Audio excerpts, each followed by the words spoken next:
मेरे जो भाई थे उनको ब्रेन ट्यूमर हो गया था। लास्ट टाइम पे उसने मुझसे कहा था कि दीदी तुझे ज़रूर ऑफिसर बनना है, चाहे कुछ भी हो जाए। शादी हुई 2015 में, बेटी हुई 2016 में। उसके बाद मैंने सोचा कि जो मेरा एक सपना अधूरा रह गया था उसे मुझे एक बार ज़रूर पूरा करना है। मैं फ़ेल होती रही बार बार। उसका जो एक लास्ट वाक्य था कि तुझे ऑफिसर बनना है, मैं बैकअप नहीं कर पाई। वो रात में आता हूँ, केवल मुझे कुत्ते पहचानते हैं मेरे गली के, उनको मैं ब्रेड खिलाता हूँ, दूध पिलाता हूँ कि यार ये देखो सिपाही आ गया रात वाला। विश्वनाथ टेम्पल गया, खूब रोया कि भगवान ये एग्ज़ाम भी फेल हो गया और प्रेम भी असफल हो गया। मेरे छोटे भाई थे, मुझे सर्किट हाउस जो हमारे प्रयागराज का है वहाँ ले गए। कहन कि यार यहीं पिताजी आवत रहें, मीटिंग वूटिंग लेते रहें, तू ऐसे ही हार माना था तो अब जाए दे, तैयारी ओरिजिन करा, परिवार हम संभाल ले, तो प्राइवेट देखा। झटका जैसे एक लगता है ना कि किसी ने शुक कर दिया आपको अंदर से। फील्ड जॉब है तो रोज़ की थकान और 50 किलोमीटर मेरे घर से था, तो वो जाना आना, फिर उस सब चीज़ों के साथ पढ़ाई मैनेज करना और एक उस उम्मीदवार को टक्कर देना जो 12-14 घंटे पढ़ाई करा लाइब्रेरी में। थोड़ा तो ये लगता था कि हम रोज़ पीछे छूट रहे हैं। ये निराशा रोज़ आती थी। तबीयत भी ख़राब हो गई, डिप्रेशन जैसा कुछ हाल हो गया कि यार पढ़ नहीं पा रहे हैं, दौड़ नहीं पा रहे उतना तेज जितना चाह रहे हैं। 2023 में मेरे पापा का निधन हो गया था और उनका बड़ा सपना था कि वो देखना चाहते थे मुझे एज एन ऑफिसर। मेरे जो हस्बैंड थे वो साथ में थे, उन्होंने रिजल्ट देखा, तब वो ऐसे बोले रैंक 1 और मैं उनसे ये बोल रही हूँ कि रैंक 1 का क्यों बता रहे हो, मेरा क्या रिजल्ट रहा ये बताओ आप। कह रहे तेरा ही रैंक 1 है। मैं ये पूछना चाहता हूँ, आपकी 9 साल की बिटिया है, जब रिजल्ट आया तो उसके क्या एक्सप्रेशन थे, उसने आपसे क्या बोला? उसने बोला कि मम्मा अब आप मेरे साथ खेलोगे ना, क्योंकि मैं उसको समय ही नहीं दे पा रही। 6 घंटे बाद हमें फिर से लिखना था 2025 का एग्ज़ाम और जस्ट एक दिन पहले रिजल्ट। तो सिपाही से अभी PCS में इस बार नाम आ गया PDF में। मेरी ऐसे ही मम्मी से बात हो रही थी तो उन्होंने कहा अरे कल तो मेरा रिटायरमेंट है, अब देखो क्या होता है। मेरे भाई ने उन्हें बताया कि अरे आपका लड़का डिप्टी कलेक्टर हो गया। सपनों से हकीकत तक का सफ़र कैसा होता है, इसका जवाब तलाशने के लिए या इसका जवाब देने के लिए हमारे साथ आज न्यूज़ रूम में कुछ मेहमान हैं, ख़ास मेहमान हैं। UP PCS का रिज़ल्ट आया है, उसमें इन्होंने अव्वल मार्क्स उत्तीर्ण किए हैं। हमारे साथ पहले अनुराग हैं। अनुराग पंचायत सीरीज़ सबने देखी होगी, सचिव का किरदार बड़ा फेमस हुआ। पंचायत सचिव थे लेकिन अब डिप्टी कलेक्टर बन गए हैं, बड़े बाबू बड़े अधिकारी बन गए हैं सचिव के पद से, और उसके बाद आजमगढ़ से हैं और सबसे बड़ी बात है कि ये हिंदी के टॉपर हैं। उसके बाद हमारे साथ आयुष हैं, अमेठी के हैं, प्रयागराज में रह के तैयारी कर रहे हैं और अब SDM बनने वाले हैं। और आयुष की कहानी का एक बहुत रोचक मोड़ है कि इनकी माता जी लेक्चरार हैं और जिस दिन इनका सिलेक्शन हुआ उससे एक दिन पहले ही वो रिटायरमेंट हुआ उनका। वो कहानियाँ भी हम सुनेंगे। हमारे साथ आशीष भाई हैं। आशीष भाई सिपाही के पद पर थे लेकिन अब कमर्शियल टैक्स ऑफिसर बनने वाले हैं, तो वो कहानियाँ भी सुनेंगी कि इनकी तैयारी कैसी रही और सिपाही की ज़िंदगी और टैक्स ऑफिसर की ज़िंदगी में परिवर्तित होने वाली है वो सफ़र इनका कैसा रहा। और हमारे साथ नेहा हैं, AIR-1। सोचिए सुनने में कितना बड़ा लगता है कि यार उस एग्ज़ाम के टॉपर जिसके लिए लाखों बच्चे दिन रात तैयारी कर रहे हैं, छोटे छोटे कमरों में रह रहे हैं और वो ज़िंदगी जीने पे मजबूर हैं क्योंकि पैसे की कमी होती थी। और नेहा की कहानी इतनी बेहतरीन है जिससे शायद तमाम लड़कियां जो हिम्मत नहीं कर पा रही हैं इस एग्ज़ाम को देने की या घर से निकल के तैयारी करने की, उन्हें ज़रूर एक इच्छा शक्ति मिलेगी और शक्ति मिलेगी। नेहा तैयारी कर रही होते हैं UP PCS की, उसके बाद घर में कुछ परेशानियाँ आती हैं, तैयारी छूट जाती है, शादी हो जाती है, बिटिया हो जाती है, उसके बाद फिर से तैयारी रिज्यूम करती हैं और ऐसी तैयारी करती हैं कि उस एग्ज़ाम में सबसे अव्वल स्थान पाते हैं, AIR-1 पाती हैं, SDM बनने वाली है। हमारे साथ शक्ति हैं, दिल्ली की रहने वाली हैं, सब रजिस्ट्रार बनने वाली हैं, माताजी टीचर हैं और सबसे बड़ी बात पहले ये कॉरपोरेट सेक्टर में थी, नौकरी कर रही थी, नौकरी छोड़ी, तैयारी करी और आज रिज़ल्ट सबके सामने। तो एक एक कर सबकी कहानियाँ आशीष से शुरू करते हैं, अनुराग से शुरू करते हैं। अनुराग भाई ये बताइए कि हमने सीरीज़ देखी कि सचिव का किरदार वैसे ही होता है, नौकरी वैसी होती है या कुछ अलग होती है? ज़्यादा फील्ड जॉब है वो, जैसा सीरीज़ में दिखाया गया उसकी अपेक्षा, और चीज़ें उतनी सरल और सहज इतने रहती हैं, बल्कि और दिक्कतें ज़्यादा हैं। और उसके साथ थोड़ा पढ़ाई करना, तो वो सीरीज़ का भी हिस्सा रहा है कि उसने तैयारी करी थी तो हमने भी करी थी। तो आपकी कहानी का कौन प्रधान है, कौन उप प्रधान है, कौन रिंकी है, कौन विकास है? उसमें ज़्यादातर एक ही गांव पे केंद्रित है। हम लोग के पास एक से अधिक गांव होते हैं तो कई विकास रहते हैं और कई प्रधान रहते हैं। और ऐसी खुले मैदान में पार्टियां होती है? हाँ, वो चीज़ें सही हैं। जब आदमी पूरा दिन काम कर लेता है तो साथ में ये सब चीज़ें तो होती रहती हैं। चलिए मजाक से हट के ये बताइए कि आप सचिव के पद पर थे, क्यों, क्या रहा वो तैयारी का फेज़, क्या रहा, कितने साल लग गए इस तैयारी में, और आज जब आप कामयाब हो गए, इस जो गैप है ना, ये तैयारी करने का गैप, इसमें हम बहुत कुछ झेलते हैं। हम शादियों में जाना बंद कर देते हैं, दोस्तों से मिलना बंद कर देते हैं, जैसे जैसे साल बीतते जाते हैं हम दुनिया से कटते जाते हैं। वो सफ़र कैसा रहा? असल में ये सफ़र शुरू हुआ वनडे एग्ज़ाम की तैयारी से। तो पहले मेरे दिमाग में ध्यान था कि मुझे जाना यहीं तक है, लेकिन मध्यम वर्गीय परिवार से थे, तो पहले एक जॉब सिक्योरिटी वाला पॉइंट था। तो पहले मैं टीचर हुआ, फिर मैं सचिव हुआ, और उसके बाद फिर मुझे लगा कि अब ये स्टेज है। तो मैंने 2023 से पूरी तरह से डेडिकेट तैयारी इसकी शुरू की, और 3 साल इसमें भी लग गए अब अगर मान लें तो। और इस जॉब के साथ, जो कि फील्ड जॉब है, तो रोज़ की थकान, और 50 किलोमीटर मेरे घर से था, तो वो जाना आना, फिर उस सब चीज़ों के साथ पढ़ाई मैनेज करना, और एक उस उम्मीदवार को टक्कर देना जो 12-14 घंटे पढ़ाई करा लाइब्रेरी में, थोड़ा तो ये लगता था कि हम रोज़ पीछे छूट रहे हैं। थोड़ा ये निराशा रोज़ आती थी, तबीयत भी ख़राब हो गई, डिप्रेशन जैसा कुछ हाल हो गया कि यार पढ़ नहीं पा रहे हैं, दौड़ नहीं पा रहे उतना तेज़ जितना चाह रहे हैं। लेकिन चलता रहा। मैं ये कहूँगा कि बैठे नहीं, चलते रहे, थोड़ा थोड़ा चले और पहुँचे यहाँ तक। चलना ज़रूरी है। आयुष, आप बताएं, पहले तो वो कहानी बता दें जिसका मैंने शुरू में जिक्र किया है, माता जी का रिटायरमेंट, आपका सिलेक्शन। जी, तो हुआ ऐसा कि 29 मार्च को रिज़ल्ट की डेट डिक्लेयर हुई कि आज रात में रिज़ल्ट आ जाएगा। तो मेरी ऐसे ही मम्मी से बात हो रही थी, तो उन्होंने कहा अरे कल तो मेरा रिटायरमेंट है, अब देखो क्या होता है। तो ये रिज़ल्ट करीब 11:40 रात पे आया। तो जब रिज़ल्ट आया तो मुझे लगा मेरी माताजी सो गई होंगी, लेकिन उन्होंने ही मुझे फ़ोन किया। अच्छा, तो मेरे भाई ने शायद उन्हें बता दिया था कि माताजी अमेठी होंगी। नहीं, मेरी माताजी प्रयागराज में रह रही थी। प्रयागराज हाँ, वहीं GGIC में असिस्टेंट टीचर थी वो।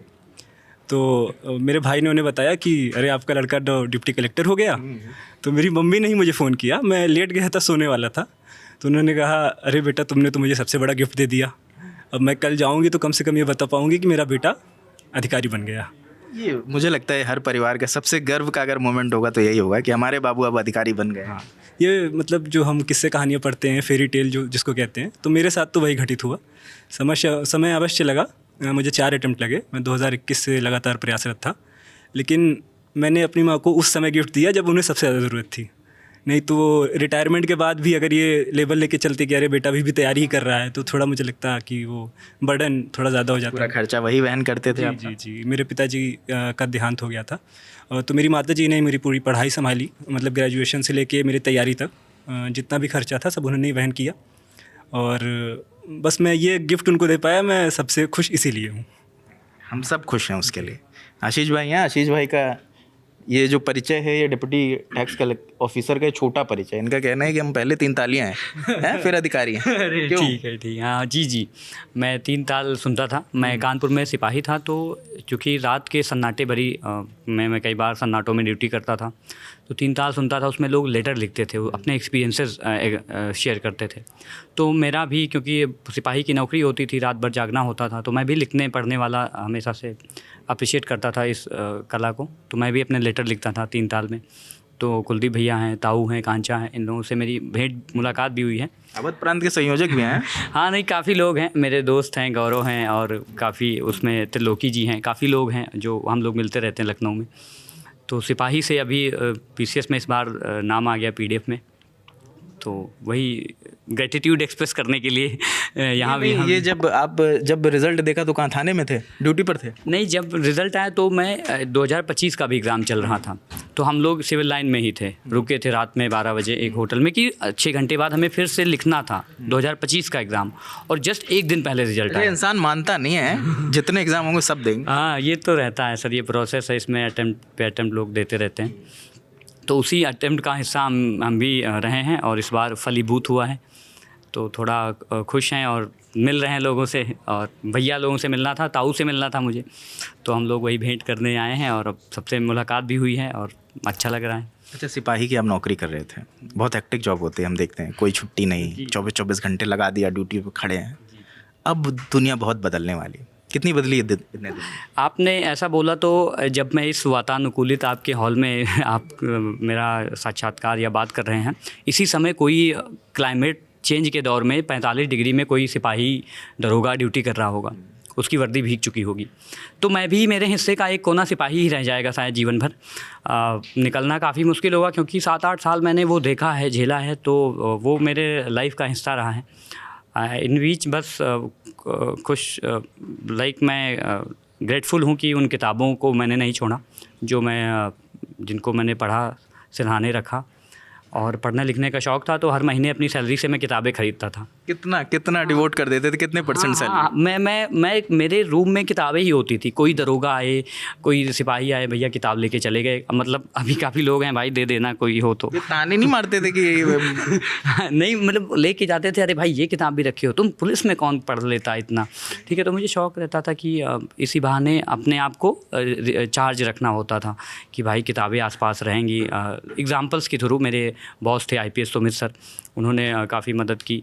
मेरे काफ़ी पुलिस में दोस्त हैं, उनका नाम मैं ले लेता हूँ। अभिमन्यु हैं, दीपक हैं, मनीष हैं, तो मतलब सुनील है, इन सबका बड़ा ही योगदान रहा है। मेरा एक दोस्त था बनवारी, मेरा कमांडर था, तो वो लोग कई बार मदद किए हैं मेरी।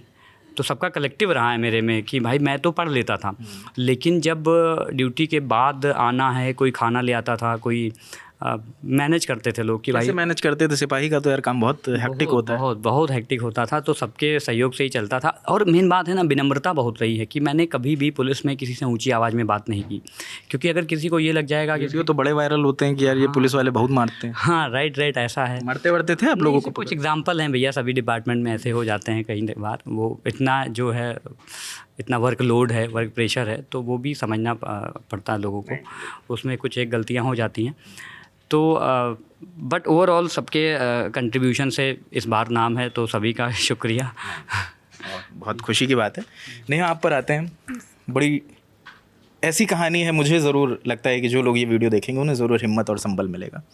कैसे शुरुआत हुई, शुरू से बताएं जब आप तैयारी शुरू करती हैं। सबसे पहले तो लल्लन टॉप का बहुत बहुत थैंक यू। देखिए, जब हम ये सोचते हैं कि शादी हो गई, बच्चा हो गया, तो अक्सर हम ये सोचते हैं कि अब आगे केवल परिवार को संभालना है और ज़िम्मेदारियाँ केवल वहीं तक हैं। लेकिन अगर आपने दृढ़ निश्चय किया है, आपने कोई सपना देखा है और आप उसके लिए मेहनत करने के लिए तैयार हैं, तो आप किसी भी स्टेज पे, चाहे आप शादीशुदा हों, चाहे आपका बच्चा हो गया हो, अगर आपके अंदर वो दृढ़ निश्चय है कि आपको करना है, तो आप आगे भी सफलताएं पाएंगे। ये इसका एक एग्जाम्पल है। और जब मैंने अपनी तैयारी शुरू की थी, तब बहुत सारे लोगों ने ये कहा था कि अरे अब तो शादी हो गई, अब तो बच्चा हो गया, अब कैसे तैयारी, अब तुम्हारी पढ़ाने की उम्र है, अपने बच्चे को संभालने की उम्र है, कि ना कि तुम अपनी पढ़ाई पर ध्यान दो। लेकिन ऐसे जब भी आप कोई एक ऐसा स्टेप लेते हैं जो समाज से हटकर हो, तो इस तरह की चीज़ें आपके सामने आएंगी और आपको उनका कोई जवाब नहीं देना है, आपको शांत रह के उस पर काम करना है और तभी आप सफल हो पाएंगे। आपने पूछा कि कैसे शुरुआत हुई। 2013 में ग्रेजुएशन कंप्लीट हुआ था, तब मैं 2 किताबें अपनी UPSC की लेकर आई थी। लेकिन परिवार में कुछ ऐसी स्थिति रही, मेरे जो भाई थे उनको ब्रेन ट्यूमर हो गया था, और आप समझ सकते हैं कि कैंसर एक परिवार को पूरी तरह तोड़ देता है। वो सपना वहीं पर बंद हो गया था। लेकिन उसके बाद शादी हुई 2015 में, बेटी हुई 2016 में। उसके बाद मैंने सोचा कि जो मेरा एक सपना अधूरा रह गया था और मेरा भाई से किया हुआ वादा अधूरा रह गया था, उसे मुझे एक बार ज़रूर पूरा करना है, एक अटेम्प्ट देना है। भैया चाहते थे कि आप SDM बने। लास्ट टाइम पे उसने मुझसे कहा था कि दीदी तुझे ज़रूर ऑफिसर बनना है, चाहे कुछ भी हो जाए। और यही एक रीज़न था कि सर मैं कभी बैकअप ही नहीं कर पाई, मैं फ़ेल होती रही, बार बार अटेम्प्ट्स में फ़ेल होती रही। लेकिन एक सिविल सर्विसेज में आने की चाह और साथ में उसका जो एक लास्ट वाक्य था कि तुझे ऑफिसर बनना है, मैं बैकअप नहीं कर पाई। वही करते करते UPSC में 2023 में इंटरव्यू दिया, 2 नंबर से वहाँ रह गए। फिर से डिप्रेशन लाइफ में, क्योंकि सर एक मैरिड लाइफ के अंदर बहुत सारे चैलेंजेस होते हैं। परिवार की रिस्पॉन्सिबिलिटी, मैं सिंगल हूँ, मेरे मम्मी पापा की रिस्पॉन्सिबिलिटी, मेरी बेटी की रिस्पॉन्सिबिलिटी। अभी लास्ट अटेम्प्ट में तो ऐसा हो गया था कि मैं मास्क लगाकर जाने लगी थी कि कोई मुझे पहचान ना सके, कि क्योंकि सब लोग ये बोलते थे कि भाई कितना पढ़ोगे, अब तो मतलब अब छोड़ दो, सबका ये था। लेकिन अब ऐसा हो गया कि अब तो मास्क उतार कर अब तो सब पहचानने लगे। तो सब फोटो खिंचाने आ रहे होंगे। सब फोटो खिंचाने आ रहे हैं और अब सब बोल रहे हैं कि बहुत अच्छा किया, अरे ऐसे ही करना चाहिए था, अटेम्प्ट करना चाहिए था। मतलब चीज़ें चेंज होती हैं। लेकिन मेरा जो मैसेज है वो यही है कि मैं अगर एक भी महिला को ये कॉन्फिडेंस दिला पाऊँ कि वो कर सकते हैं। हम हमेशा बात करते हैं बेटियों की, बेटियों को पढ़ाएं, लेकिन मैं ये भी मैसेज देना चाहती हूँ कि अगर आपकी शादी हो गई है, आपके घर में डॉटर इन लॉ है, बहू है और उनके अंदर टैलेंट है, वो चाहती हैं, तो प्लीज़ आप उनको एक मौका दीजिए। अगर मुझे मौका नहीं मिलता तो सर कभी नहीं प्रूव हो पाता कि मैं भी कुछ कर सकती थी, लेकिन एक मौका मिला और खुद से भी अंदर एक दृढ़ निश्चय था कि नहीं करना है, तो डेफिनेटली आप उसमें सक्सेसफुल होंगे सर। अच्छा, एक चीज़ नहीं बताइए, जैसे आपके बेबी हो गए, बिटिया हो गई, उसके बाद तैयारी करना कितना मुश्किल था? हस्बैंड का क्या रोल रहा है इस पूरी पिक्चर में? हाँ, डेफिनेटली हस्बैंड का बहुत ज़्यादा सपोर्ट था सर, इमोशनली, फिनेंशियली, क्योंकि ये पढ़ाई ऐसी है कि इसमें फाइनेंस की भी ज़रूरत होती है, जिस पर हम ज़्यादातर बातें भी नहीं करते हैं। 2023 में जब मेरा 2 नंबर से रह गया था, मैंने डिसाइड कर लिया था कि मैं अब छोड़ दूँगी, अब नहीं हो पा रहा है मुझसे। लेकिन उस समय मेरे ये जो हस्बैंड है, मेरी जो मदर हैं, उन्होंने बहुत सपोर्ट किया। उन्होंने कहा कि नहीं, तुम एक अटेम्प्ट और दो और डेफिनेटली होगा, अगर इंटरव्यू तक पहुँची हो तो तुम्हारे अंदर काबिलियत है। तो ये केवल एक दिन की सक्सेस नहीं है। ऐसा लगता है कि बस 30 तारीख को रिज़ल्ट आया और हम पास हो गए। वो कई सालों की मेहनत, पूरे परिवार का त्याग और सपोर्ट, उसके बिना सर पॉसिबल नहीं हो सकता। अच्छा नेहा, जैसे एक सवाल जनरली सब पूछते हैं कि आपका रिज़ल्ट आया, माँ बाप कितने खुश हुए। मैं ये पूछना चाहता हूँ, आपकी 9 साल की बिटिया हैं, जब रिज़ल्ट आया तो उसके क्या एक्सप्रेशन थे, उसने आपसे क्या बोला? बहुत इमोशनल रिस्पॉन्स था सर, क्योंकि उसने मुझसे पहली जो लाइन बोली, उसने बोला कि मम्मा अब आप मेरे साथ खेलोगे ना, क्योंकि मैं उसको समय ही नहीं दे पा रही थी और एक अंदर गिल्ट भी होता था कि जिस समय में मुझे एक मदरहुड वाली रिस्पॉन्सिबिलिटी प्ले करनी चाहिए, उस समय मैं अपने ऊपर ध्यान दे रही हूँ। लेकिन सर कोशिश करती थी कि थोड़ा समय उसको भी दे सकूं। शिकायतें करती थी? हाँ सर, थोड़ा थोड़ा तो शिकायतें करती थी, लेकिन अब लास्ट अटेम्प्ट में आते आते उसको भी समझ में आ गया था कि मम्मी किसी बड़ी जंग में हैं, तो इसीलिए मेरी मम्मी के साथ वो रहती है, तो वो उसको संभाल लेती थी। लेकिन उसका वो जो लास्ट जो उसका था कि मम्मा अब आप मेरे साथ खेलोगे ना, वो बहुत इमोशनल था। मैंने कहा हाँ, मेरे पास टाइम है, now I can play with you. नहीं, बिल्कुल आपसे और बात करेंगे क्योंकि सवाल और बहुत सारे हैं। आप बताएं शक्ति, आपकी जर्नी कैसी रही? सो सर, मेरी जर्नी बिल्कुल स्ट्रेट नहीं रही है as an aspirant to a आप तो कैंडिडेट। कॉर्पोरेट सेक्टर से आए हो। जी बिल्कुल। सो मैं भी एक मध्यम वर्गीय परिवार से थी और मेरी एस्पिरेशन थी, मुझे कंफर्टेबल लाइफ चाहिए। मैंने हम सबकी वही है। जी, सो मैंने कैट की तैयारी की थी। मेरे पेरेंट्स दोनों गवर्नमेंट सर्विसेज में रहे थे। पापा ने मेडिकल में सर्विस किया था, मदर ने एजुकेशन में किया था। मेरे दादा दादी की भी एनजीओ थी जिन्होंने प्रौढ़ शिक्षा के सेक्टर में काम किया था। लेकिन मेरा ये था कि मुझे प्राइवेट सेक्टर में जाना और इवेंचुअली मुझे यूएस में, यूरोप में कहीं यहाँ पे जाके काम करना है। मैंने कैट दिया, मैंने टाटा इंस्टीट्यूट से मैनेजमेंट की पढ़ाई की और अच्छा लंबा मेरा कॉर्पोरेट करियर था। लेकिन शायद कहीं ना कहीं एक डिलेमा में हर इंसान अपनी ज़िंदगी में कहीं ना कहीं खड़ा होता है, तो मेरा डिलेमा था पर्पस ओवर पे चेक का। सो यहाँ पे मुझे याद है कि 2023 में मेरे पापा का निधन हो गया था और उनका बड़ा सपना था कि वो देखना चाहते थे मुझे एज एन ऑफिसर, कि मैं भी यूपीएससी दूँ, यूपीपीसीएस दूँ, दूसरे स्टेट पीसीएस दूँ। लेकिन मैंने शायद उस तरफ इतना ध्यान नहीं दिया। जब उनका खालीपन मुझे महसूस हुआ तो मुझे था कि पर्पस लाइफ में होना ज़रूरी है। तो नेक्स्ट मैंने तैयारी की, जॉब के साथ जितना टाइम मिलता था मैंने अपनी ही कंपनीज़ में ऐसे प्रोजेक्ट्स उठाए जो सीएसआर से रिलेटेड हो, लेबर रिलेशन से रिलेटेड हो, लेबर डिस्प्यूट्स हो, वो सब मैनेज किए और वहाँ से मेरी और संवेदनशीलता बढ़ी। मुझे खुद ही एहसास हुआ कि जब भी ऐसा था सैलरी क्रेडिट होती थी, ऐसा लगता था कि कुछ ना कुछ मिसिंग है। मेडल्स टंगे थे, डिग्रीज थी घर पे, लेकिन ऐसा लगता था कि वो शायद स्किल, वो शायद नॉलेज मेरी कम्युनिटी में नहीं मैं दे पा रही हूँ। तो मेरे पास जो अपॉर्चुनिटी थी मैंने किया और आज मुझे अच्छा लग रहा है कि मुझे इस चीज़ का मौका मिला है कि मैं गवर्नमेंट सर्विसेज में जाकर अपने कंट्री को, अपने स्टेट को थोड़ा सर्व कर सकूं। जैसे नेहा कह रही हैं कि एक टाइम आया इन्हें मास्क लगा के निकलना पड़ा, हाँ जी। तो वो सिचुएशन आपके साथ आई? सब बिल्कुल। या नौकरी करते हुए आए थे तो पैसे का क्रंच नहीं हो रहा था कि वो इशू नहीं फेस करना पड़ा? सर पैसे का क्रंच नहीं था क्योंकि शुरू से थोड़ा फाइनेंशियल क्रंच ग्रोइंग अप था, तो मुझे ये था कि मुझे नौकरी अपनी चाहिए, इसीलिए मैं प्राइवेट सेक्टर में घुसी थी। आइडेंटिटी कॉन्फिडेंशियली रखनी पड़ती है क्योंकि अगर किसी प्राइवेट सेक्टर में आपको पता हो कि आप एग्ज़ाम्स की तैयारी कर रहे हो तो कहीं ना कहीं आपकी ग्रोथ या आपके चीज़ें, आपकी अपॉर्चुनिटीज़ कॉम्प्रोमाइज़ हो जाती हैं। सो यहाँ पे मैं तैयारी करती थी, ट्रैवल टाइम जितना होता था उसमें वीडियोस सुनती थी, कैप्सूल्स देखती थी, टेक्स्ट पढ़ती थी।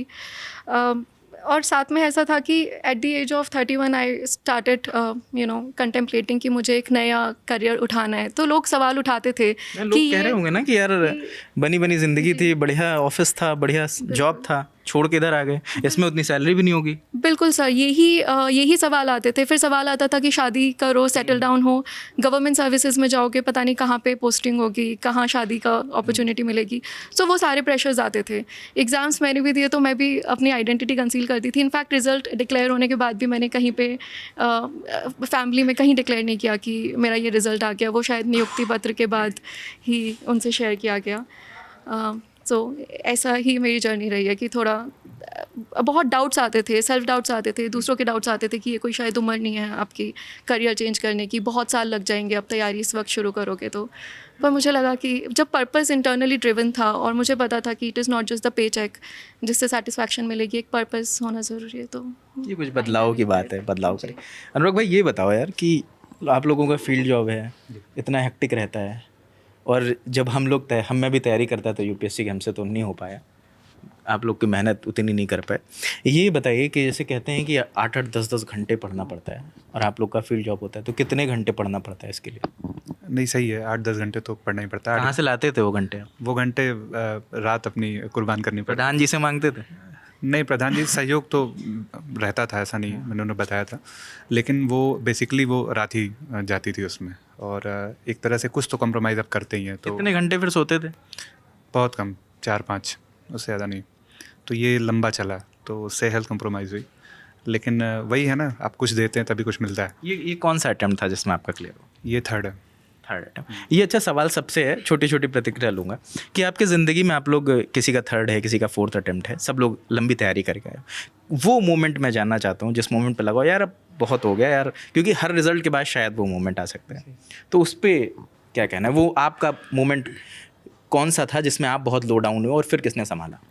ये 2022 का साल था, जब लगातार मेरे एग्ज़ाम निकल रहे थे, लेकिन मैंने कुछ जॉब छोड़ी भी कि मुझे अपना वो अटमोस्ट जो मेरा ड्रीम है। लेकिन एक फेज़ ऐसा आ गया कि लगा कि अब रोज़गार का संकट हो गया, परिवार से इस तरह का वो होने लगा और जगह डाउट आने लगे, तो तब मुझे फिर एक तैयारी शिफ्ट की मैंने दूसरी तरफ।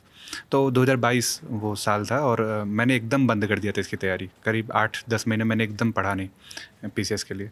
फिर 2023 का वर्ष आया और मेरे परिवार में जैसे भाइयों की जॉब लगी, बहन इन लोग की जॉब लगी, तो फिर मुझे थोड़ा सा लगा कि अब वो समय आ गया कि फिर से वापसी करते हैं। तो 23 से फिर वापसी की और 23 का अटेम्प्ट दिया, प्री निकला, मेंस नहीं निकला कुछ नंबरों से, लेकिन जो मार्कशीट आई ना उसने फिर वो कॉन्फिडेंस दिया कि कुछ पेपर्स में अगर अच्छे नंबर आ सकते हैं तो पूरे में भी आ सकते हैं। आयुष आप बताएं, आप तो प्रयागराज रहते हैं, प्रयागराज में तो बताते हैं ये तस्वीरें रोज़ बदलती हैं, रोज़ कहानियाँ, नई नई कहानियाँ, और वहाँ तो बड़े मठाधीश लोग भी होते हैं जो 10-10 साल से तैयारी कर रहे हैं, वो रोज़ चाय की दुकान पे आप बैठेंगे तमाम कहानियाँ सुनाएंगे, भैया हम तो ये करते हैं, हम बताएंगे तुमको तैयारी कैसी करनी।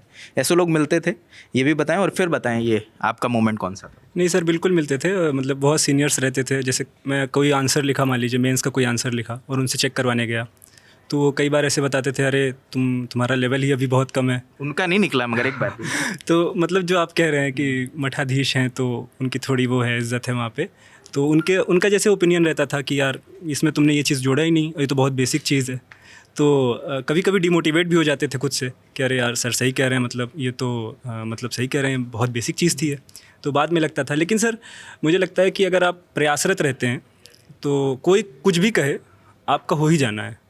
जैसे आप कह रहे थे ना कि आपकी लाइफ में लो फेज़ कौन सा आया, तो मेरी लाइफ में भी इसी सिलेक्शन जो जिस साल हुआ है मेरा, उसी के पहले वाले साल में लो फेज़ आया था।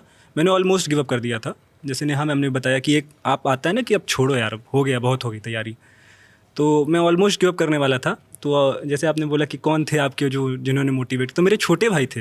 अच्छा, हाँ, तो उन्होंने मुझे संभाला। क्या करते हैं अभी वो अभी DFCCIL में कार्यरत हैं, एग्जीक्यूटिव की पोस्ट पे। तो उनको वो सर्विस मुझसे पहले मिली, तो उन्होंने मुझे संभाला। वो मुझे सर्किट हाउस जो हमारे प्रयागराज का है वहाँ ले गए, कहे कि अब आप बोलिए तो मैं थोड़ा अवधि अपने बोल दूँ। हाँ हाँ बिल्कुल। कहें कि यार यहीं पिताजी आवत रहें, मीटिंग वूटिंग लेते रहें, तू ऐसे ही हार माना था, तो अब जाए द तैयारी और जिन करा, परिवार हम संभाल ले, तू प्राइवेट देखा, लेकिन एक मोड में जिन रहा जो डिप्रेशन वाले मोड में। हाँ, तो मुझे उन्होंने वो माहौल बनाया कि तुम बाबू यहाँ आना है। तो वो मुझे खुद ले गया। मैं ऐसे जैसे 23 वाला जब अटेम्प्ट नहीं निकला तो मैं ऐसे दिन भर पड़ा रहता था, जैसे समझ में नहीं आता फिर क्या इतनी मेहनत हुई फिर भी नहीं हुआ। तो मैं दिन भर पड़े रहता था, तो उन्होंने कहा वो चलिए एक दिन वो चला थोड़ा, तो ले गए। तो मुझे उन्होंने समझा, तो वो झटका जैसे एक लगता है ना कि किसी ने शुक कर दिया आपको अंदर से, तो वो मोमेंट था मेरे लिए। तो मैंने सोचा कि हाँ यार बात तो ये सही कह रहे हैं, ऐसे बैठने से कुछ नहीं होगा, आपको फिर से उठाना पड़ेगा, पूरा ज़ीरो से फिर से स्टार्ट करना पड़ेगा। जो रीस्टार्ट वाला हमने देखा है वो मोड में फिर आना पड़ेगा आपको, क्योंकि और कोई ऑप्शन नहीं है आपके पास। पिताजी यही चाहते थे कि अधिकारी बने? हाँ, मेरे फादर का भी एस्पिरेशन यही था। और जैसे फादर के जाने के बाद भी जो मेरे परिवारजन के लोग थे, मेरे गांव के लोग थे, भैया अब तू ही का संभारे कहा है, तो एक जैसे एडेड वो एस्पिरेशन आपकी नहीं आ जाती पीछे, आपकी जैसे कंधों पे रिस्पॉन्सिबिलिटी आ जाती है। मैं परिवार का बड़ा बेटा था, तो थोड़ा और लोग मुझसे डिज़ायर करते थे कि भाई साहब, मतलब मेरे पिताजी को साहब कहते थे, तो साहब वाला माहौल फिर से लाएंगे। पिताजी किस विभाग में थे? यही थे, मेरे फादर भी PCS ऑफिसर थे, डिस्ट्रिक्ट डेवलपमेंट ऑफिसर थे मेरे फादर। तो वो फिर से मतलब एस्पिरेशन पूरा मेरा ही नहीं था, मेरे पूरे परिवार का जुड़ा हुआ था। तो इसीलिए सिर्फ अकेले जो सब लोगों ने बताया कि आपकी ही जर्नी नहीं रहती है, आपको पीछे बैक करने वाले बहुत लोग हैं, परिवार तो खास कर है। और सबसे बड़े इंस्पिरेशन तो मेरी माताजी और मेरे भाई हैं, जिन्होंने मुझे डिप्रेशन से निकाल के मतलब इतने बड़े पद पर पहुंचा दिया है। तो मैं उनका थैंकफुल, मतलब हमेशा ग्रेटिट्यूड उनके तरफ व्यक्त करूंगा। और मित्र भी बहुत हेल्प करते हैं, जैसे मेरे एक मित्र हैं सचिन शर्मा। तो जब मैं यहीं पे बीच में ORN भी आ गया था तैयारी करने, तो मैं टेस्ट सीरीज़ वगैरह लिख रहा था, तो यार मैं एक बात कर, यार सचिन यार होता नहीं है यार, क्या करें यार, समझ में नहीं आ रहा, सिलेक्शन नहीं हो रहा है। तो मुझसे कहे, अरे पांडे तुम काहे परेशान हो, मेरा हो गया है PhD में और मुझे पैसा मिलता है, हम खर्चा उठाएंगे। हाँ, तुम कहे तुम लगे रहो, तुमको मैं 15-20 हज़ार भेज दिया करूँगा। ऐसा कोई मुझे नीड नहीं था, लेकिन उनका ये कहना ही एक बहुत बड़ा सपोर्ट था कि चलो भाई इतना कोई कहने वाला है तो साथ में। तो सब लोगों का कलेक्टिव सक्सेस है ये, एक इंडिविजुअल आदमी ये कुछ नहीं कर पाता। सबकी ज़िंदगी में एक मुरारी ज़रूर होता है। हाँ, तो मेरे मुरारी मेरे सचिन दोस्त ही हैं, और हमेशा मैं उनका भी थैंकफुल मतलब रहूँगा कि उन्होंने ये बोला कम से कम, तो उससे बड़ी हिम्मत मिलती है। हाँ भाई आशीष भाई, जी सर। आपका कौन सा मोमेंट रहा हो? मोमेंट्स कई सारे सर, अप्स एंड डाउन्स आते रहते हैं। अब रिज़ल्ट के पहले पिताजी का मेरे भी स्वर्गवास हो गया। जस्ट रिज़ल्ट के पहले, आने के कुछ दिन पहले, वो 37 दिन लखनऊ में ICU में थे। तो अब जहाँ भी हैं मैं उनको प्रणाम करता हूँ। लो फेजेस और भी आए सर। मैं BHU में पढ़ता था, नवोदय से मैंने पढ़ाई करी, और 3rd ईयर में इलाहाबाद हाई कोर्ट ने बोला, जब मैं 3rd ईयर कंप्लीट करने वाला था, कि अब कोई एक तो वैकेंसी जिसमें मैंने अप्लाई कर रखा था मेरिट वाली कांस्टेबल, उसको क्लियर कर दिया कि अब सबको भेजो 10 दिन के अंदर ट्रेनिंग पे। और मुझे आज भी याद है, यहाँ इतनी सारी किताबें रखी हैं, वो किताब मैं अभी ख़रीदा हूँ 7 साल बाद फिर से।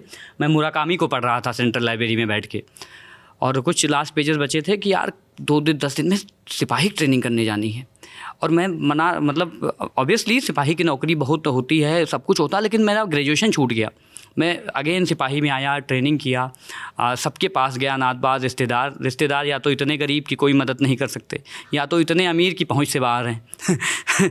तो भाई मैंने कहा, सबने समझाया कि ठीक है, पढ़ने में अच्छे हो, नवोदय से पढ़े हो, 10 GPA है, लिख लेते हो, पढ़ लेते हो, जाओ सिपाही करो। लोग वहाँ से भी निकले, एग्जाम्पल लेने आते हैं ना। ये कितना मुश्किल था कि आपने इतनी मेहनत से पढ़ाई करी है, आपका सपना था कि हम PCS बनेंगे, फिर आप सिपाही की पोस्ट ज्वाइन कर रहे हो। तो उसके बाद में ये सब किया, तो मैंने यही सोचा कि मैं मुराकामी को वहीं छोड़ दिया। किताब मेरी थी कि अब मैं पढ़ूंगा तुम्हें, जब कुछ आया, तो वो मेरे लिए बड़ा मोमेंट था कि लगा था कि वहाँ से कुछ करना है। दूसरा आया कि 2023 में एक UPSC का प्री का एग्ज़ाम हुआ था, बहुत टफ पेपर था, अभी 26 वाला भी था, और मेरा बनारस सेंटर गया था। उस समय जीवन में थोड़ा प्रेम भी चल रहा था, वो तो ज़रूरी है। हाँ, कहीं मेरे था, तो वो ऐसा लग रहा था कि मैं प्रेम में हूँ।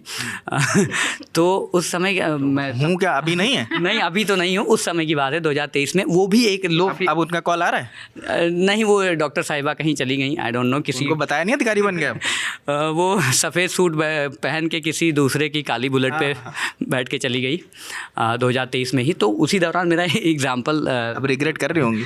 आई डोंट नो, खुश रहें जहाँ रहें, थैंक यू तोड़ने के लिए। तो मैं ये बोलना चाहता था कि वो 2023 का प्री का एग्ज़ाम था UPSC का, बहुत टफ था, इतना टफ इतिहास, अभी 26 वाला भी लोग बोल रहे हैं काफ़ी टफ है। और मैं बनारस में गया था, सेंटर था, उसके बाद एकदम मई का स्कॉर्चिंग हीट होता है, मैं विश्वनाथ टेम्पल गया, खूब रोया कि भगवान ये एग्ज़ाम भी फेल हो गया और प्रेम भी असफल हो गया। तो भाई वो लो फेज था कि अब क्या ही होगा, जीवन भर सिपाही रह जाना पड़ेगा क्या। तो ये एक चीज़ रहता था कि ड्राइविंग फोर्स कहाँ से लाएं। तो फिर मैं जाता था पुस्तक मेले पे किताबों से, मेंटरशिप के साथ। माता जी का को कॉन्फिडेंस में लेके रहता था, क्योंकि हम जिस समाज से आते हैं ना, वहाँ सिपाही भी बहुत बड़ी चीज़ है कि शादी कर लो, अब ना रिश्ते आ रहे हैं, अब कब तक करोगे। तो माता जी को संभाला, क्योंकि पिताजी मेरे थोड़ा मानसिक रूप से बीमार रहते थे और पुलिस विभाग में अच्छे लोग मिले और अकेलापन रहा। मुझे कुछ बनने की खुशी नहीं है भैया, क्योंकि मैंने प्रशासन में हर एक अधिकारी के साथ नौकरी किया है, किसी का दरवाज़ा खोला है, किसी के घर के बाहर रहा हूँ, किसी नेता के साथ। लेकिन अब आपके लिए दरवाजे खोलेंगे। हाँ, वो अलग बात है सर, लेकिन मैंने ये देखा कि हर अधिकारी के ऊपर कोई अधिकारी है, तो मुझे एक एस्केप चाहिए था कि भाई ये मैं लोनलीनेस जो है, ये मैं अकेला जो रहता हूँ, रात में आता हूँ, केवल मुझे कुत्ते पहचानते हैं मेरे गली के, उनको मैं ब्रेड खिलाता हूँ, दूध पिलाता हूँ कि यार ये देखो सिपाही आ गया रात वाला, ठीक है। तो वो मुझे चाटने लगते थे। अभी मैं आया कानपुर से, कमरा छोड़ के, वो सब लिपट गए। तो वो सब मेरे हिस्से का लाइक जर्नी ये सब रही है, लो फेजेस, कि कई बार प्रेम में सफल रहा और एग्ज़ाम इतने टफ बन जाते थे। और मैं फ़ेल इसलिए भी हो जाता था, प्री नहीं निकलता था मेरा, क्योंकि प्री बहुत अनप्रेडिक्टेबल है। जहाँ यूपीएससी हो, यूपी पीसीएस हो, कोई हो, जब पहले स्टेज में आपको एलिमिनेट कर दिया जाएगा तो आपको बहुत डाउट रहेगा कि यार पहला स्टेज भी नहीं निकल रहा है, तो चलो फिर वर्दी पहनो और बूट पॉलिश करो, दाढ़ी बनाओ, चलो निकलो। तो यही होता था। फिर इस बार प्री हुआ और पहला ही मेंस था, पहला ही इंटरव्यू था। तो शुक्रगुजार हूँ सबका, जो लोग इस पथ पे मिले, सबका जो है सभी राही का धन्यवाद। अच्छा नेहा, एक चीज़ आप ये बताएं, आप पे तो डबल प्रेशर था, आप शादीशुदा थी, बिटिया रानी थी। शादियों में जाते थे तो लोग कहते थे कि उनकी बहू रानी पढ़ती बहुत है मगर निकल नहीं रहा है। सर शादियों में जाना ऑलमोस्ट ख़त्म कर दिया था, मैं नहीं जाती थी। इसी वजह से इसी वजह से भी, और सर समय की भी सीमा होती है कि किसी शादी में जाते हैं तो वहाँ पे समय ज़्यादा लग जाता है, और पढ़ाई के साथ साथ मुझे थोड़ा घर का काम भी देखना होता था, तो एक टाइम टेबल मैनेज करना होता था। सुबह बेटी को स्कूल भेजने के बाद फिर मैं लाइब्रेरी चली जाती थी, तो उतना सर समय नहीं मिलता था मुझे। हाँ, कुछ शादियों में जाते थे तो इस तरह की बातें होती थी कि भाई शायद शादी के बाद बदल रही है, एटीट्यूड आ गया है और अपना घर नहीं देख रही है। कई ऐसी भी कहानियाँ सुनी सर कि मेरी जो मदर इन लॉ थी वो नहीं थी जब मेरी शादी हुई, तभी से नहीं थी वो। तो कुछ लोगों ने ऐसी भी कहानियाँ बनाई कि ये अपनी सास से लड़कर जो है यहाँ पर रह रही है अपने मम्मी पापा के पास, जबकि मेरी तो सास थी ही नहीं। मुझे बाद में ऐसा पता चला कि आप मायके में रह के पढ़ाई कर रही थी। जी, मैं अपनी मम्मी के पास रह के पढ़ाई कर रही थी और मेरी बेटी को उन्होंने ही संभाला है। तो शादियों में सर जाना ऑलमोस्ट ख़त्म कर दिया था मैंने। तो जब रिज़ल्ट क्लियर हुआ तो मम्मी का क्या रिएक्शन था? मैं 2025 मतलब मेंस दे रही थी, लखनऊ में थी मैं, और रात के करीब 11:30-12 बजे रिज़ल्ट आया होगा, क्योंकि मुझे नेक्स्ट डे मेंस देना था। तो सर मैं सो रही थी कि, और मेरे जो हस्बैंड थे वो साथ में थे, उन्होंने रिज़ल्ट देखा और वो बहुत ज़ोर से चिल्लाने लगे और मुझे ये लगा कि पता नहीं क्या हो गया, अचानक से इतना तेज़ क्यों चिल्ला रहे हैं ये। तो तब वो ऐसे बोले रैंक वन, और मैं उनसे ये बोल रही हूँ कि रैंक 1 का क्यों बता रहे हो, मेरा क्या रिज़ल्ट रहा ये बताओ आप। कह रहे तेरा ही रैंक 1 है। तो इट वाज अनएक्सपेक्टेड, और तुरंत मम्मी को कॉल किया, और माताएं तो अक्सर होती हैं थोड़ा इमोशनल, बहुत ज़्यादा रोने लगी, कुछ ज़्यादा बोल नहीं पाए उस समय। फिर फटाफट सुबह 6 बजे ट्रेन करके जल्दी से घर आए, और वो मोमेंट्स मतलब डिस्क्राइब नहीं किया जा सकता, क्योंकि 2023 में मम्मी पापा की थोड़ा सा मेंटल हेल्थ ख़राब हो रही थी। इबास से काफ़ी लंबे समय इलाज भी चला भाई के जाने के बाद। मैं सिंगल हूँ, जिम्मेदारियाँ ज़्यादा थी, पीछे नहीं हट सकती थी, किसी भी हालत में नहीं हट सकती थी, क्योंकि मेरे पास कोई ऑप्शन नहीं था सर। तो मतलब करना ही था, और आज खुश हूँ, भाई भी खुश हो रहा और घर में सब खुश है। लेकिन साथ में इन लॉज का बहुत बड़ा रोल था सर, स्पेशली मेरे हस्बैंड का। जैसे बोलते हैं कि हर सक्सेसफुल आदमी के पीछे एक महिला का हाथ होता है, मेरे केस में रिवर्स है। मेरे पीछे मेरे हस्बैंड का बहुत बड़ा रोल है, और मम्मी का भी बहुत बड़ा रोल है। 2023 में यूपीएससी में अथक प्रयास किया था, मतलब ये हाथ घिस रहे थे, इतना मेंस लिखा कि पट्टी बांध के मेंस दिया। यूपीएससी ढोलपुर हाउस बिल्डिंग में मेरा सेंटर था, और लग रहा था कि हो जाएगा सिलेक्शन, बट शायद ईश्वर को कुछ अच्छा करना था इसलिए रोका होगा। 2 नंबर से रह गया, डिप्रेशन हो गया, साइकियाट्रिस्ट के पास काफ़ी लंबे समय तक नींद की गोलियां खाकर अगला अटैम्प्ट के लिए खुद को रेजुविनेट करा। 12th फेल जाके मूवी देख कर आई कि थोड़ा क्या पता उससे मोटिवेशन मिल जाए। मिला मोटिवेशन? हाँ सर, वो थोड़ा सा तो कितने दिन? थोड़े घंटों का मिलता है क्योंकि वो मोटिवेशन बहुत टेम्परेरी होता है। जो आपका इनर मोटिवेशन होता है, काम वही आता है। और घर परिवार वालों ने समझाया कि नहीं, अटैम्प्ट जो है आप दो जब तक है आपके पास। दिया 24 वाला, ये 24 वाला रिज़ल्ट है सर, एंड आपके सामने हूँ। आप बताएं, आपका कौन सा वो पॉइंट रहा जब लगा कि यार अब हो गया बस? सर मेरे साथ ऐसा था कि मेरे 5-6 साल कॉर्पोरेट में गए थे और हर महीने जब मुझे वो सैलरी आती थी, मुझे तभी लगता था कि कुछ ना कुछ अधूरापन है। आशीष भाई ने अपनी अधूरी प्रेम कहानी बताई, तो मेरे साथ भी ऐसा है कि मेरी भी वही प्रेम कहानी बताइए। लेकिन मेरा जो प्रेम गाथा थी वो मेरे सेक्टर के साथ थी, मेरे करियर के साथ थी। मुझे ऐसा लगता था कि मेरा मोह, मेरा प्रेम जो है वो एक प्राइवेट करियर बनाने से है, कि मैं भी एक किसी बिजनेस हेड की पोजीशन पे कभी बैठूंगी, कहीं यूएस जाऊंगी। सो मेरी भी आइडियल्स ऐसे रहते थे कि लीना नायर हैं, मिसेस इंदिरा नूई हैं, उनकी जगह पे मैं भी किसी दिन अपने आप को देखना अब तो आपकी लाइफ बिल्कुल बदलने वाली है। वो लंदन की बड़ी इमारतें और अब गाँव कस्बों में घूमना पड़ेगा आपको। सर यही चीज़ है कि जब हम महलों में रहते हैं तो महलों की जो रोशनी है ना, उसमें हम अंधेरा नहीं देख पाते बाहर जो है। तो वो अंधेरा जब मुझे दिखाई दिया, मैं इसके लिए भी कहीं ना कहीं क्रेडिट कॉर्पोरेट सेक्टर को ही दूंगी कि मुझे गांव में काम करने का, रूरल प्रोजेक्ट्स करने का मौका मिला। तो वहाँ पे जब मैंने ये चीज़ें देखी, ये गैप देखा, तो मुझे रियलाइज़ हुआ कि मेरे जो पेरेंट्स कहा करते थे कि आप गवर्नमेंट सर्विसेज में घुसो, आपका इम्पैक्ट एरिया बड़ा होगा, तो वो चीज़ों का रियलाइजेशन मुझे फिर 2023-24 में हुआ। पापा के जाने के बाद मुझे खासकर इस चीज़ का एहसास हुआ। तो लोएस्ट पॉइंट ऐसा था कि वो धीरे धीरे बढ़ता गया। जिस दिन मुझे प्रमोशन हो जाता था, उस दिन मुझे रियलाइज़ होता था कि नहीं, कुछ चीज़ है जो अधूरी है। मतलब ये प्रेम कहानी अधूरी है। यहाँ पे शायद मैं महलों में हूँ, लेकिन मुझे वो अंदर से वो एक स्पार्क नहीं मिल रहा, वो शायद वो शक्ति अधूरी रह जा रही है। तो अब मुझे लगता है कि वो शक्ति शायद पूरी होगी जब मैं पर्पस अपना मीट कर पाऊँगी शायद। आप सबका बहुत शुक्रिया, इतना समय दिया। समय की बाध्यता है, बड़े बड़े अधिकारी हैं, उन्हें भी जाना है, इनकी ट्रेनिंग शुरू होने वाली है। अंततः बस इतना ही है कि कितनी ही कहानियाँ हैं जो कही जाने में, शब्दों में बड़ी आसानी से कह दिया, लेकिन इन पे कैसी बीती होगी इस पर ज़रूर सोचना चाहिए। किसी की प्रेम कहानी अधूरी रहेगी, किसी के अच्छे दोस्त छूट गए, किसी के रिश्तेदार वो उन्हें बात करना बंद कर दिया, किसी को मास्क लगाकर बाहर निकलना पड़ रहा है। लेकिन आज जो रिज़ल्ट है वो सबके चेहरों की मुस्कान है, सबकी ज़िंदगी बदलने वाली है। और सिर्फ इनकी ज़िंदगी नहीं बदलने वाली, उन तमाम दोस्तों की, तमाम यारों की, तमाम रिश्तेदारों की जिन्होंने इन पर भरोसा किया, उन सब की ज़िंदगी बदलने वाली है। और एक नई कहानियाँ जो और लोगों को मोटिवेट करेंगी, वो अब हमारे समाज में।